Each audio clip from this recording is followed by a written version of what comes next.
You are here listening to Her Red Boots podcast. I'm your host, Rebecca Gore, here to share my heart with you.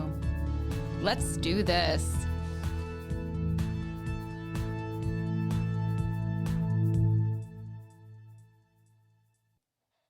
Hello. Good to be back from so cold Colorado. I don't know, it was very cold, and snowy and awesome. But I'm going to open up with prayer. God, thank you so much for being here. Thank you for loving us. Thank you for everyone that's listening. I just thank you for their lives and what good plans you have for them. I thank you for all the good plans you have for us. That you would orchestrate such rich plans that we couldn't even believe if you told us. And I just thank you for them, God. You're so good. You're so, so good. In Jesus' name, amen, amen. I want to tell you a little bit about my story in Colorado. So I went skiing on a mountain for my birthday, and that was like wild. It's probably been one of my longest dreams or bucket list things. I don't know.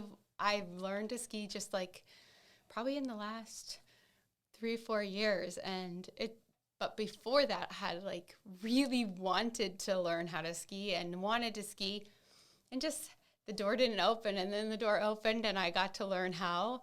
Slowly but surely went from the bunny hill to a mountain. And so that was like wild and epic and crazy and like incredibly cool, like just so amazing to stand on the top of a mountain and like ski down it. Like I love the snow, and the snow is like, I don't know. Anyway, just part of my heart. It's like exploding. So as I came home that night and I was just sitting with the Lord and just talking to him and just, I don't know, expressing my great thanks to him, I was just like blown away with the thought that he was like, I'm so excited you're here. Like I felt like he was showing me like he had planned this and that he had made it happen and that he had made a way and he had carved this space out and he had been waiting for me to be there. And that was just an overwhelming thought of his great love. Like in all honesty, I was just like, wait, you've been waiting for me to be here so you can see how excited I am and possibly fall on the hill. Yes, I did fall a couple times, but we don't need to talk about that. Just like how excited he was that he had done this and this and this just to carve out this one space for me to just enjoy and just take just great delight in him. And in Jeremiah 29:11, it says, for I know the plans I have for you, declares the Lord, plans to prosper you and not to harm you, plans to give you a hope and a future. And I just like settled in my heart that God has such good plans for us. He has such good plans for us that he awaits and expects and hopes for us to land in so that he can see our face and just experience it with us, and just amazed by that. And I've seen like his good plans at different times, but I think in this Colorado trip, I just felt like his great love and that rich experience of it. Like, wow, like you did all this for me. Like, and there wasn't anything that like wasn't overly spiritual. It wasn't any like kingdom work and things like that. It was just that he just loves me and he loves you and he has great plans for us and he delights in us. And I just was overwhelmed with the goodness of God in that moment. And so in that thought, I was thinking back to how many times that God's goodness has just surrounded spaces in my life, and his plans are just perfect. And he shows his plans to us. Sometimes he unveils the secret plans that he has ahead of us. And so a part of my story is writing a song with Johnny Swim. And maybe you've never heard of Johnny Swim. It's a band. And I randomly kind of came across them in 2020 when COVID was happening. There was a basketball player that brought all these different artists onto his social media platform and went live with them, and then they sang a song. Lots of different ones. It was actually a really cool night of just worship, and it was anointed of the Lord. And I was watching it with my kids, and one of the artists on there was Johnny Swim. And I was captivated by his and his wife's voice and just felt their heart, I don't know. And so you know what you do when that happens? You like click on there, you go on this train of sorts of following someone. And I ended up following them. And so then their feed pops up onto your feed. And I remember seeing like he was doing something on his feed, and I thought that was interesting because I kind of came into the middle and I wasn't really sure what he was doing, but he was making music with someone, and it was labeled Songs with Strangers. And I was like, what is this? And it caught my attention because I had watched Romero's heart engage in spaces like this with music and making music and seeing how you make like a song and how you would write a song. And so that's exactly what he's doing. See, in his journey, when COVID hit, all of like the places that he had known and found himself as an artist doing all shut down. And I think that it's amazing what happens when everything stops and you have to research, or not research, but you have to like stir your heart to get creative in a new space. And that's what he did. He just took what he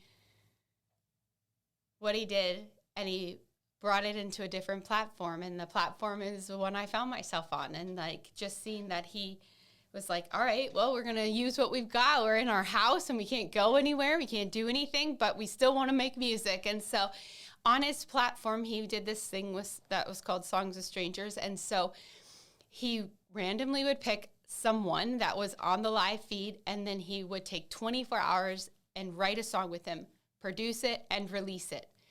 And so he had done like, I think that was the second one that I had seen. And so I was like, man, it just captivated my attention.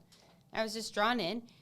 And so the next one, I was like, I want to see what he does. How do they pick this person? And I started like searching for how do you get picked? You know, like, wouldn't that be fun? I don't know. When you got nothing else to do, you know, you want to find something to do. And like, that's what I feel like the people that were on there were like, oh, you want to do something, and we're bored with whatever else we've got going on. And so, and that morning I was folding clothes and I was watching, because he said he's going to go live to do this at a certain time. And so I was like watching, but I kind of had it in my heart the thought that he had picked 2 girls before, that for sure he's probably going to pick some guy. And sure enough, he picks this guy and they write the song. I don't even know what it was called. So then the next week I was like, man, I want to watch that again. That was really cool. I want to, you know, it'd be really cool though, like to be picked. And I was thinking like how cool that would be. And all of a sudden in my spirit, in my heart, I was like, I felt like the Lord said he's going to pick you. And I was like, you know how you can like feel a certain way and then be like, the likelihood was very small. And yet, even though it was small, I was like, I'm going to get all ready so that when he comes on, if he picks me, I'm at least, you know, my makeup's right, my hair's done, you know, like don't look all cray. And I actually remember that morning having a conversation with God about being picked. I felt like that he told me that he was going to pick me. And then I was like, I'm like really nervous about this, Lord. Like this could change a lot of things. Like what happens if something comes out of this that's way bigger than me, that I'm not ready for that. I don't know. Like all these nervous feelings and like just like saying, do I actually even want to step in? Because like if I never even showed up and said, pick me, then the opportunity would have passed by and it would never have happened. And so I was like, do I even want to do that? And I was just like, you know what? I'm going to do it anyway. I'm going to go after it. You know, you just never know. And so he comes on and he's like chatting and like all this stuff. And people are like, pick me. You can see all the comments floating. And what happens is it's like what's on the screen like keeps going up and keeps going up and keeps going up. So I was like watching him and I was like, pick me or whatever, you know, trying to be like seen in the masses of people that are like, pick me. So you're like, which emoji should I pick? What should I say? How many exclamation points could I make? You know, anyway, and I saw like mine go on and then go up. But then I saw him actually like scroll back down and hit it. And all of a sudden on my screen, it popped up like if I wanted to join with him. And I'm like, what? Like, are you kidding me? Like, that's so crazy. And I was like, don't hit the wrong button. Don't hit the wrong button. And so I like hit accept. And sure enough, there I was. He's like, hello. And I was like, hi. I'm like, oh, this is so nuts. This is crazy. He's like, well, do you want to write a song with me? You know, it's going to take a little bit of time. You got time? And I'm like, yep, I have time. This is like insane. I cannot believe this. And, you know, you don't ever know who's actually watching like with you. And so then all of a sudden, like my notification, you're on there, you're on there, you're on there. And I was like, oh my gosh, this is wild. And so like all that hype happened and I was like super excited. And then he was telling me, he's like, you know, it's kind of like this story of like this and that. I don't know, all this like who are you? And I'm like, you know, telling him how old I am and that I have 4 children. And then he asked me if I had a significant other. And I was like, well, actually, and I shared with him that I had lost Romero in 2015 and just like and all of a sudden, like, it was like the moment like cleared and the space became real. And there was like a transparency in the space, like all the hype, all of the things that like this generic space could have been. It was like the Holy Spirit just blew over it. And like there was something that he wanted to do and he wanted to accomplish. And he had orchestrated this good plan for me to be in this space with Johnny Swim and his wife. And so I just sat there and I just shared. As they asked questions, I shared. And you know, sometimes like when you ask questions about people losing their spouse and death and like how hard it is there, it's a vulnerable space. And you found yourself, the 2 of us or the 3 of us having a conversation across screens about a very vulnerable space and not even realizing like there was a whole sphere of people watching. As you're sharing your heart, crying, just encountering like a new friendship, and then in that space like having to dive in deep quick and just being able to tell them like this is where it's been hard. This is like we part of the song is that Romero passed away like just 4 days shy of our 10-year anniversary. You know, like how much loss there was in it and how we had been believing God for the miracle. I just shared that, like how I had faith to believe, and then all of a sudden everything turned and changed, and the song started coming to be about the ocean and how all of a sudden everything got crazy and how we were believing and standing, and how I had these dreams and this vision of like our life, and it was fading in the midst of like these moments, and they're like etching the words in their pen and writing them, and there's like melody and there's harmonies coming to be and all of these things, and the words are just being carried upon them. And he comes to this place and I'm like, yeah, but you don't get it. Like, even though it's so terrible and I hate it and it's so hard, like, it's still wonderful because God is so good and he's been so real.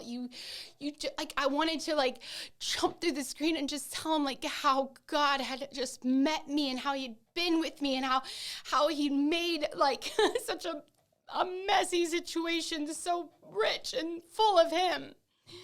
And they like pin the words hurt and hope, watch as I carry both. And that's the truth. Like, there's an existence, there's a coexistence of those two things that I was carrying. This hope of this future that God had promised me that looked different than when I had walked into the chapel that day and married Romero.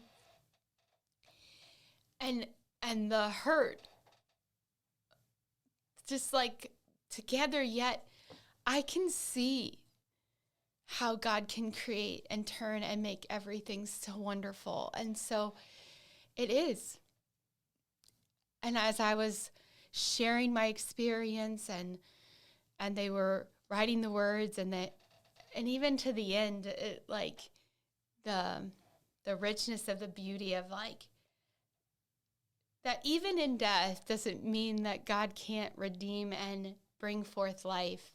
Even in the idea that I couldn't, even though I had buried Ramiro, that like there's such gifts that still exist, that still live on, that through us being one and through our seed, like I can see the beauty and the richness of what God can do and continue. He continues to do it.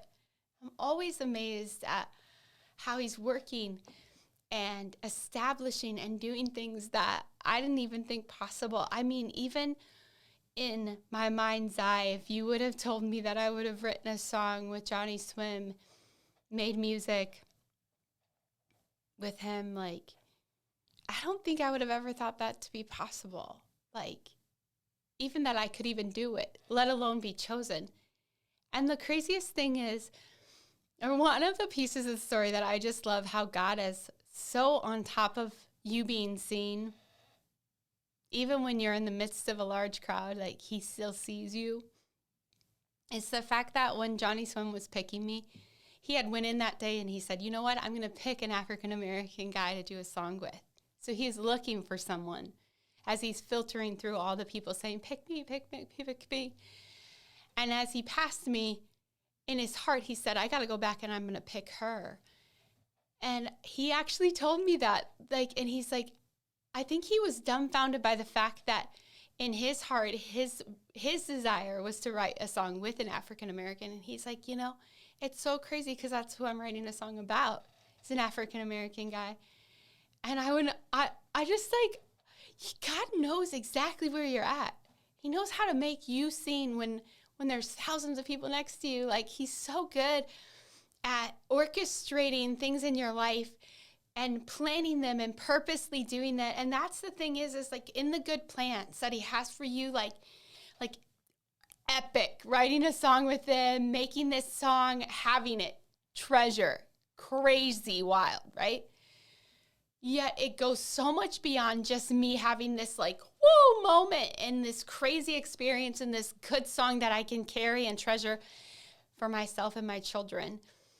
But out of that, the sphere of people that were listening and watching my story and the impact that I've seen it have in their lives that I know of. Obviously, you don't know of like everyone's impact on everyone, but those that I've shared, it opened a door for me to share with youth in like Georgia.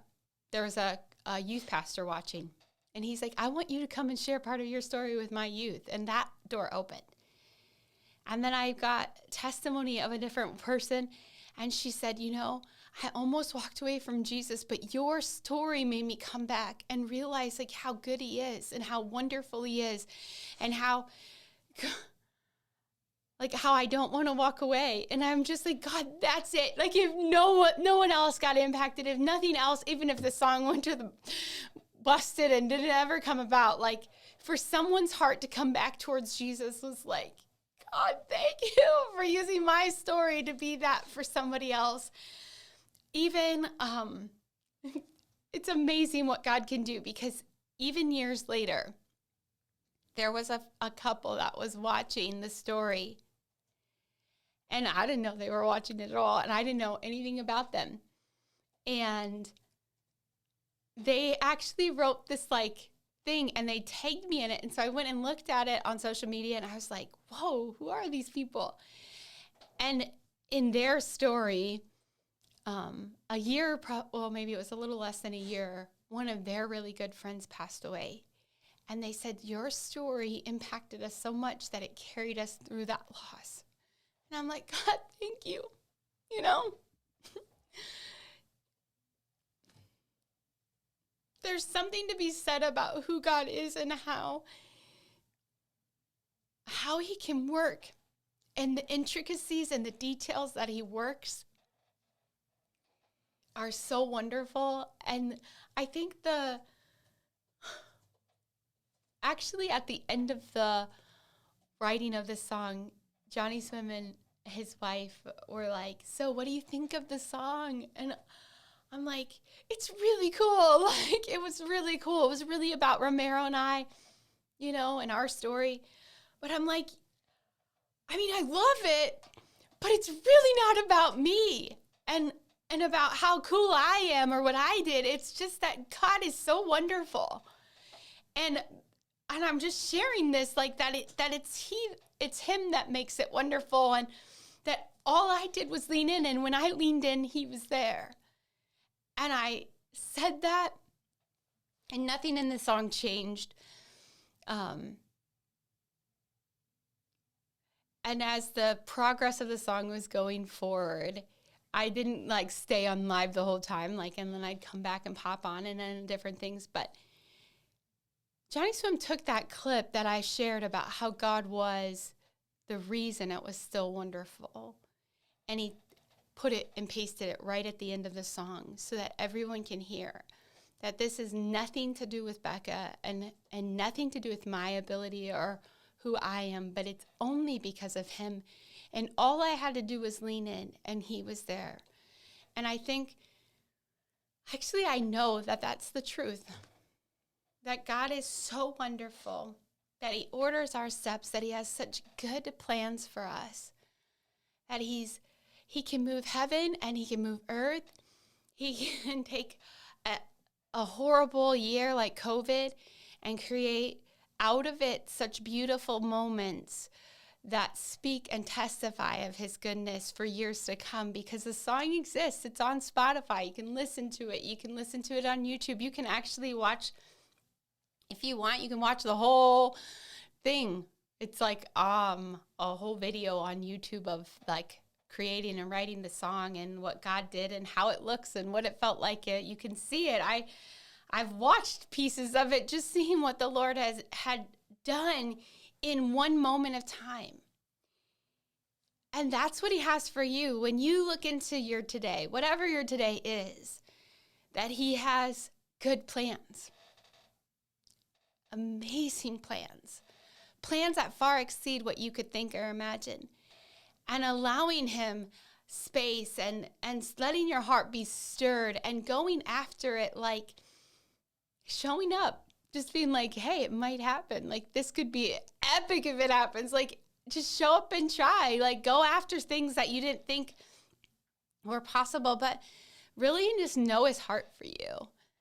I think that's what he revealed to me in Colorado, that he loves me so much that he'd take me on this epic ski trip that has nothing to do with nothing except that I liked it and I really wanted it. And he made a way, and he has such good plans for us like that because he has such great love for us. And he gets excited to partner with us and walk the journey and the story out. And so I just declare over you that